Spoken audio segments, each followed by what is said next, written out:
Good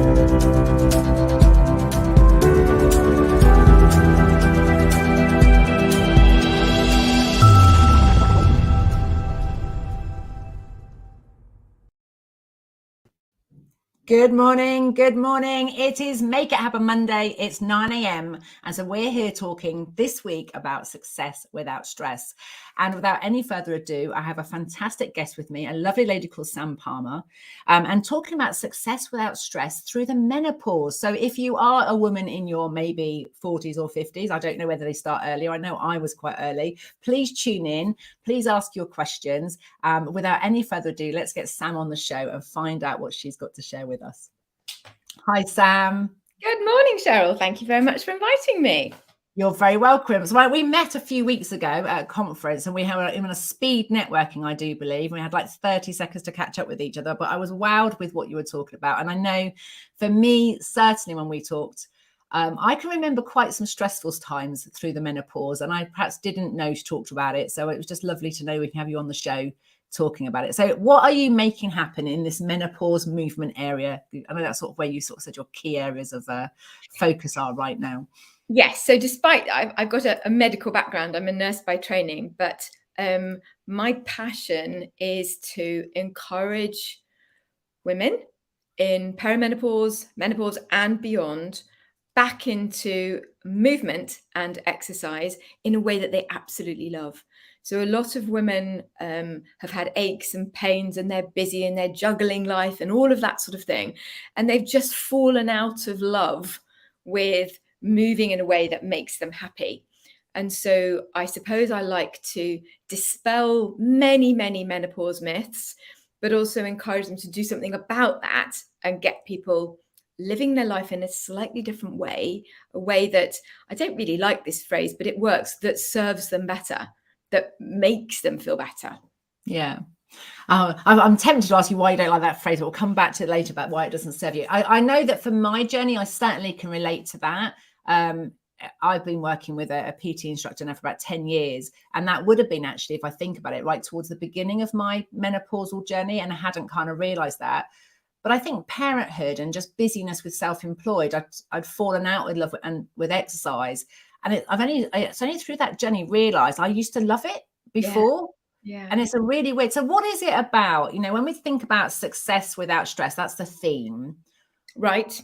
In terms of menopause and movement, success without the stress for you is like what? What does that mean to you? Okay. I suppose most of the people that find me, who stumble across me, are vaguely interested in exercise and movement anyway, because they're interested in what I have to say. And if they found me, often they used to be a runner.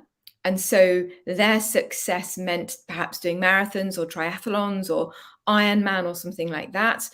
Or they were a real gym bunny. Again, those days where we all wore leotards and leaping up and down, and everything was sort of very whooshing around. Step boxes and leg warmers. That was their world. And therefore they have an opinion on what a successful workout is. And generally it involves either mileage or speed or calorie burn or duration of time. Just thinking off the top of my head. And I guess what I like to do is get people to think in a completely different way, that we don't need to think, how many calories can I torch in this session? How far can I run and how fast can I get there? In fact, it's how much good can I do my body in this amount of time? And one of the biggest challenges, in fact, for people is to think that 10 or 15 minutes could be enough. You could be successful every single day at movement if I tell you, just think about 10 minutes. Think of it as a movement snack or a tapas rather than a great big Christmas lunch of a movement. So that's one of the successes that I try to bring to people's lives. Yeah. And it reminds me actually, because next week's episode is all about time, because it's a big thing. I think whether it's because we're in our 50s and we might be thinking we're halfway through our life, and there's all that, time starts to play a really big part in our experience, in our language, in our stories. I love this thing about snack movement. So sort of tell me a bit more about, how does somebody go from expecting from themselves an hour, really intensive, must achieve massive things, to being content, maybe is the right word, or recognizing the value of those 10 minutes? What sort of happens in between that sort of high expectation and being okay with 10 minutes? Life life happens in between. So perhaps you get the person who's perhaps in their late 40s or mid 40s. I was that person, a marathon runner, achieving good times, doing really well, but suddenly your children are older, your job gets busier, and there's a squeeze on your time, that or an injury. And so you start negotiating with yourself. Okay, so what can I give up? What do I keep doing? And often, if you've negotiated with yourself to still allow yourself that time, but you're not giving yourself any recovery, there becomes an injury. So nearly always, there's sort of almost something that happens that makes you think something's got to change. I don't know what it is, but something's got to change. And then it's about trust, Cheryl. So if we see all these semi-naked people all over Instagram saying what your average 50-year-old looks like, and they're wearing a crop top and they've got abs of steel and they're tiny, and they're saying, this is what you can look like if you do this, there's not a lot of trust there, because there's not a lot of, that's what that person really looks like when she's holding down a full-time job. She's got parents with dementia. She's got children still having play dates or going to university or going off to college, a dog that keeps pooing in the garden in the morning, and multiple other things that she's got to do in her life. That's not that person. And so if I can come into somebody's life as somebody they can trust and get them to understand why doing 10 minutes, and I never said it was an easy 10 minutes, but why doing 10 minutes of something that's really effective is so much better than doing something for 60 minutes, which is possibly not only effective, but also unfilling their cup. We talk about a cup being half full or half empty. Yeah. Not filling up their cup. It's actually draining their cup.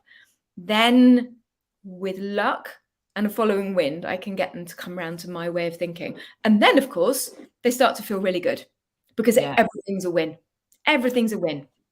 And I guess that's the thing, isn't it? For me, I talk about this, the 7 principles of motivated action, and one of them being remembering the purpose. And I think sometimes when we've done exercise before, the reason why we're doing it might be because we're competitive, or we like to push ourselves, or whatever. But I think sometimes we lose sight of the other thing, is it's the endorphins or the feel good factor for our body, or the strengthening of the muscles. And that actually we get conditioned. And I think this happens with lots of people with time, and it happens in lots of areas where people go, I can't get my filing done because it's like, there's like 3 hours. Well, actually, if you did 3 minutes every day, and you only put 3 bits of paper away, and it is that we have a way in our brain, we seem to sort of chunk it as the whole job, don't we? And we don't realize that we can get the same effect and get the benefits of seeing things either in getting fitter or in get rid of my filing pile. You can tell I got some filing to get rid of, can't you? But you're actually doing a small chunk. So typically, what would someone do then for 10 minutes to get that success without being stressed by the fact they can't do an hour because they haven't got time in their life right now? Okay, so go back to that typical client that I told you about. They've often come from a gym background, or perhaps they've come from a yogi type of background. They're the two people I tend to come across. And my role is to teach both of those people, and obviously everybody else, that there are 3 different types of movement or fitness we need to have in our week. So the runner thinks it's all about running and calories and burning calories. The yogi thinks it's all about stretching and relaxation. The runner cannot understand why there is a benefit to doing what I call restorative movement. Why lying with your legs up the wall, is that going to make your running better? The yogi, can't understand why I'm now telling her she's got to lift weights. Oh no, weights are for other people. So there are 3 different types of movement: strength, cardio, and restorative movement. And the ideal is to have a cross section of all of those in your movement throughout the week. Now, our restorative movement can come from walking the dog, It can come from doing yoga or Pilates, or perhaps going for a swim or walking on the beach in the morning, or anything where if there were birds around, you could still hear them. There's the potential to notice things and to feel calm. And then there needs to be something that really makes you sweat. Now, I know in menopause, everything makes you sweat. So it's around getting your heart rate up. Now, if people don't like exercise, then gardening. It can be any kind of thing that gets us moving, but we have to get your heart rate up and be sweating a little bit. And then, in fact, the most important one is strength. So building strength or building muscle up and then maintaining it by lifting weights. Very simply, in a 10-minute thing, yeah, of course, a 10-minute walk, a 10-minute bike ride for your restorative, fine. Lie down on your back, put your legs up the wall and enjoy it. Very easy. For cardio, walk up that hill fast, cycle up that hill, play tennis, play any kind of team sport that you enjoy. Swing from the chandeliers if you're still interested in swinging from Dance for a chandeliers. whole 4 minutes in the kitchen. Dance for 4 minutes, anything that gets your heart rate up. And I suppose strength is the thing that tends to worry people a little bit more. Oh, what if I hurt myself? Oh, I've got a bad knee. Oh, I've got tennis elbow. We've all got bits that are falling off. So that's when my role as a menopause fitness coach comes in to reassure people about how you can start. And you can start by doing simple squats while you're boiling the kettle. Simple press ups on the work surface in your kitchen. You don't need to start lifting something that was twice as heavy as your pumpkin 2 weeks ago. Absolutely. That's where we want to get you. Yeah.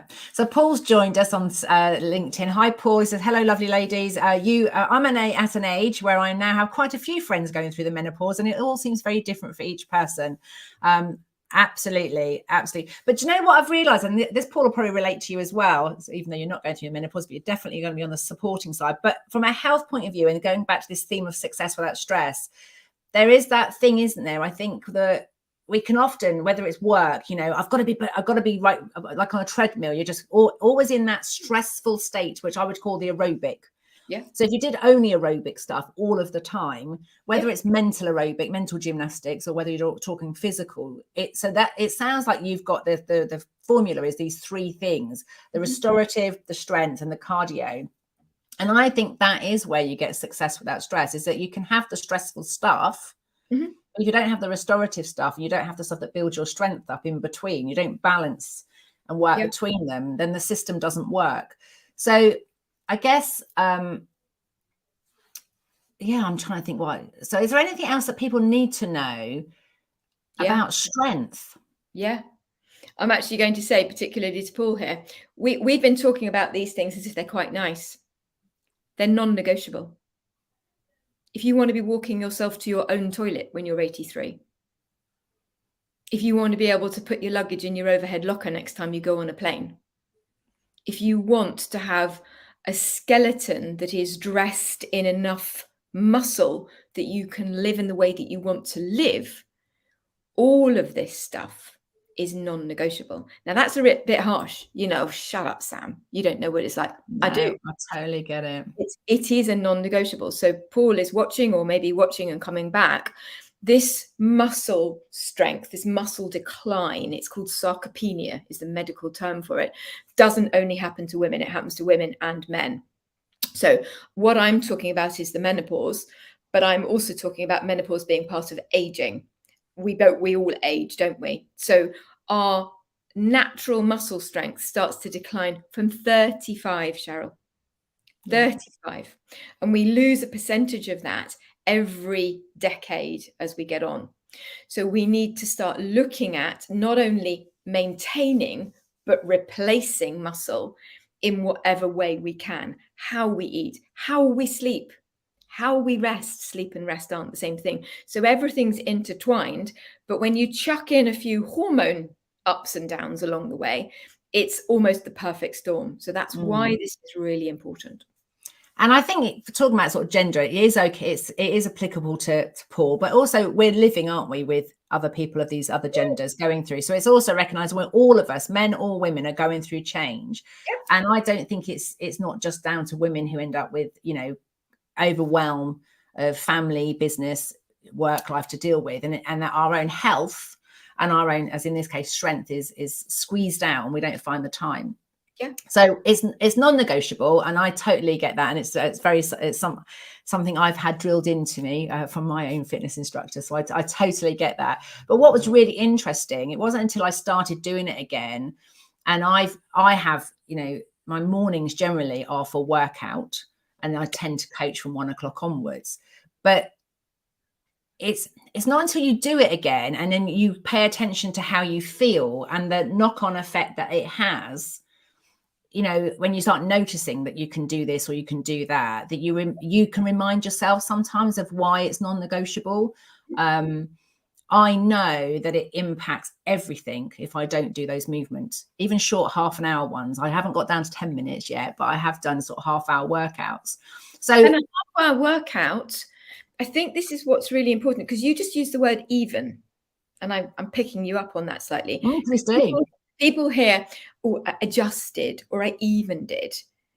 There's nothing even. Actually, it can be far more positive to do a half-hour workout than do a 60-minute workout that wasn't positive. Because if you've done a 60-minute workout, this is particularly true with endurance sports or running, you know, cycling. Actually, instead of reducing the stress response, you're actually increasing it.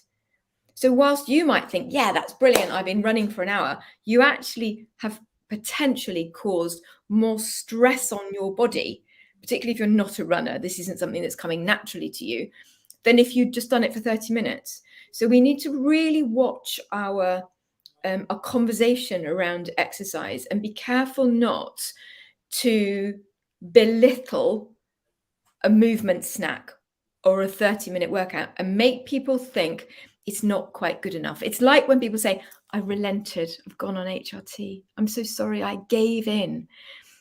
There shouldn't be a competitive menopause. This isn't about competing against anybody or any other thing. This is about choosing something that's right for you. And if a 30-minute workout is right for you because that's the time you've got, it's how good it makes you feel, then bring it on. Yeah. And I'm really grateful. Those who know my process, you know, we start with C for curiosity and L is for language. So I've always picked people up on notice when they say just, no, I value that. I really do value it. And Paul knows that I'm happy to be challenged. And I guess when I say even, as I was saying it, is I'm saying even, I don't mean it even, it's not coming from a place of contempt or criticism. Even as I even say the word, it's even. So I've got an even half an hour, and I think about it, I've just realized that we do a bit of a warm up and we do a bit of aerobic, and so I'm actually probably doing a lot of those. I mean, I'm being instructed by someone who knows about fitness, so I do it so I don't have to think about it. I just get told what to do, and then I just rock up and I get it done. Right. So it's non-negotiable for the strength. What about the actual? And I actually, there's something else I want to ask you, because you know these Fitbit bits we have. Mine's got this sort of stress counter on it. And that's when I started really questioning this success without stress, because I've realized when I exercise, it classes it as good stress. Mm-hmm. Whereas actually, if I'm just stressed, as in my heart rate's gone up because I'm getting nervous or frustrated, or, you know, and I'm really quite surprised sometimes during the day. It hasn't happened recently. But there was a period when it spiked and I wasn't even consciously aware I was stressed. Yeah. But because the exercise is in my diary, it comes up at the end of the day. We think you coach really well because you had these rest periods, but it's actually classed my exercise as a rest period. So can you explain that to me? Because I'm always a bit baffled by, because you're talking. So I guess there's a stress you can do too much and cause injury. So how do you know how much is enough? Let's go back to this watch. This piece of digital equipment that really we should look at every now and again. For what reason? We shouldn't be planning our lives and our movement and our sleep and when we go to the loo by this. It's a fantastic tool for getting you to stand up if you've been sitting down for more than an hour. And maybe if you're using it for a particular type of training, how far did I run? How fast did I go? Yeah, great. But these are not designed for us to live our life around. You should have an inbuilt ability over time to know when you've pushed yourself too far or to notice things. So first of all, anything that this says, pretty much I'd scrap it. I wouldn't worry about it. You repeated that strength is a non-negotiable. All movement is non-negotiable. It's not just even the restorative stuff, especially the restorative stuff, because going back to your topic, success for a woman in perimenopause and beyond without stress means being able to sleep. It means being able to rest. It means being able to say no when you used to say yes. It means potentially doing less exercise for some people or moving more for other people. There's this, I've mentioned these three key pillars, if you like, of movement, but all of the other things around it need to be in place for that to work. So for some people who have perhaps been running all their life, it is stress relieving to go and do a 30-minute run. For somebody who's just started the Couch to 5K because somebody told it was good for their bones and good for their heart, that's not going to be a stress relief. And that's never going to play out on a digital thing that you paid 200 to 300 quid for. No. So that's why having somebody to advise you, like your coach, or like somebody like me, who knows the real thing behind it, is really helpful. And I think the key, and it's a great place to finish, is that getting to know yourself, which is a lot of what the listening stuff is about, and listening to and understanding your own system, but having somebody like you that can help someone interpret the data, because we'll also be conditioned, won't we? Either our past experience of self, where we expect to do marathons, and maybe that's not how our body is today, and there's some acceptance and even some grieving going on for what we can't do, either because we physically can't. I don't know if that was me or you, but some diggling is going on. And there's that acceptance, and then making a conscious decision, isn't it? What you want to have happen and paying attention to. And I think from what I've just heard, it's also celebrating when, if you do 5 minutes, it's not just, or it's not even, it's like whatever you do, celebrate that you've done it, acknowledge you've achieved it, and then notice the positive impact that it's having on you, or negative if that's the case. If you have done that and it hasn't had the desired impact, then change it. And having people like yourself to talk to, you can get ideas from that, which kind of brings me on to what you're making happen. I know you kept the doors open, especially for our viewers today. So I'm very, very pleased to. I'm going to pop it up on the ticker tape right now at the bottom, but tell us a little bit more about this Healthy Habits for Women in Menopause that's starting today, a 21-day program.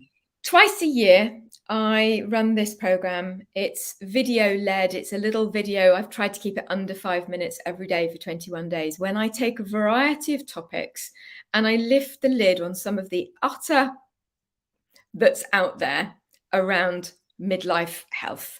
It is based around the women in the perimenopause and beyond. So some of the stuff I read, intermittent fasting is amazing. It's not.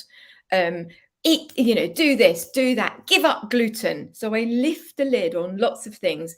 Plus I get people to think about lots of things. When you sit down and do a wee, how long do you wee for? And does it matter? All sorts of things like this. Some of it funny, designed to amuse you. Some of it things like, how many unopened emails have you got in your inbox? Cheryl, I know you know that you've got 1,089 and you were to get rid of 1,090 of them or whatever. How amazing that feels in your head. And yet nobody reminds you to unsubscribe from things, because, as I mentioned earlier, movement and fitness is one part of midlife health, but actually there's so much more to it. So it's a 21-day program. It's completely free. You get me jumping into your inbox every morning for 21 days, and it kicks off today. Fabulous. And I can say, I did chuckle when you said about how long did it take you for a wee, but I think that's ultimately, that is that bit where you're taking the time to actually observe yourself and witness stuff. And I think now I realize the synergy between what we do, because I'm helping people manage themselves and their time. And often it's that deeper understanding of yourself. How are you making decisions about how you're going to use your time and how you're prioritizing? I tend to work with people who are very pro. They'll, if anybody else asking them to do things, they'll do it, but they forget to give their own voice to themselves a high enough volume so they can remember they had a request and a want and a desire. So I can now absolutely see. Now I want to join the program now just to work out whether the wee whip bit's really important and whether I can find out what the relevance is. Just so you've definitely teased me there and got me thinking about it. I want to thank you for joining us today. I really appreciate having you on the show. I hope our viewers have got lots from that and some things to consider in terms of success without stress, the non-negotiables for you to get success without stress with movement and menopause. And I wish you all the best with your 21-day program. Thank you very much. And thanks for having me. And bye-bye, everybody. Thank you. Take care. So as always, we come to the end of the show today. I want you to now take some time to think about what you've heard, because it's all very well, you know, spending time listening to us people chatting or reading stuff on social media or reading your books. But when you're consuming all of that, and really Sam touched on it as well, you have to, I'm going to encourage you to stop and really listen to yourself. So given what you've heard today, the things that I've talked about, the things that Sam's talked about, what would you like to have happen? What would you like to be different? What would you like to be doing, being, or having? So what would you like to have happen as a result of what you've heard in the show today? For that to happen, how do you need to be? What kind of you is that you? And for you to be like that, what kind of resource or support might you need? And if you're now aware that maybe you need that motivator behind you that's going to help you get movement, then there is Sam to talk about. If you know it's more about that fine-tuning and learning to listen to yourself, then please get in touch. Have a fantastic week, and I look forward to seeing you all next week, where we're going to talk about time and time monsters. See you then.